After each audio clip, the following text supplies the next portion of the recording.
ఓం సురభే నమః. సురభిమాత, కామధేను, గోమాత, ఈ తల్లి ఈ పూజా మందిరములో వెలసింది. ఈమెనిక్కడ ఈ పూజా మందిరములో ఉంచడానికి ప్రధాన కారణం ముక్కోటి దేవతలు కొలువున్న గోమాత, కామధేను, సురభిమాత భక్తులను అనుగ్రహించడానికి దేవాలయం కావాలి అనే ఉద్దేశంతో ఇక్కడ ఈ సురభిమాతకు ఆలయం నిర్మించడమైనది.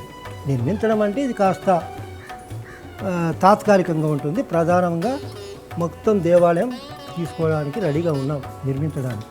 ఇకపోతే సురభిమాత, ఈ గోమాత, కామధేనులు ముక్కోటి దేవతలు కొలువై ఉన్నారు. మనము విగ్రహారాధన చేస్తుంటాం, అది మన ధర్మం, హిందూ ధర్మం విగ్రహారాధన చేయడం. కానీ ఆ విగ్రహారాధన చేసే దాంట్లో ఎన్నో పద్ధతులు ఉన్నాయి. పూజ అంటే ఒక పద్ధతి ఉంది, దేవాలయంలో నమస్కారం చేయాలి అంటే ఒక పద్ధతి ఉంది, అభిషేకం చేయాలంటే ఒక పద్ధతి ఉంది, శివునికి అభిషేకం చేస్తే ఒక పద్ధతి ఉంది, విష్ణువుకి అభిషేకం చేస్తే ఒక పద్ధతి ఉంది, అమ్మవారికి అభిషేకం చేస్తే ఒక పద్ధతి ఉంది. సాంప్రదాయాలు ఉన్నాయి.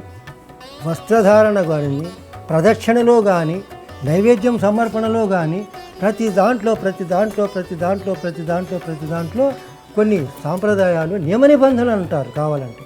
ఎందుకంటే మన పిల్లలు స్కూల్కి పంపిస్తే ఆ స్కూల్ యూనిఫారమే వేసుకోవాలి, ఆ స్కూల్ చెప్పిన వాళ్ళ ప్రకారమే ఉండాలి యూనిఫారం.